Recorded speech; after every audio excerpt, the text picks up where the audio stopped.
Я реставрирую картины. Это что-то типа арт-терапии. Эта картина — зеркало твоей души.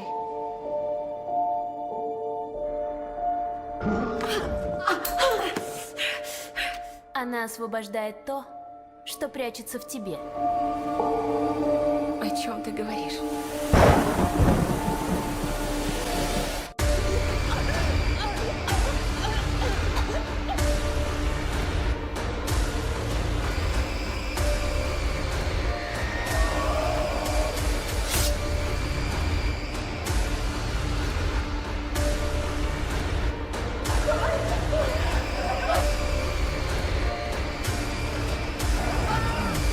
Ты их создала, и только ты сможешь их вернуть в свой ад. Ужасающее.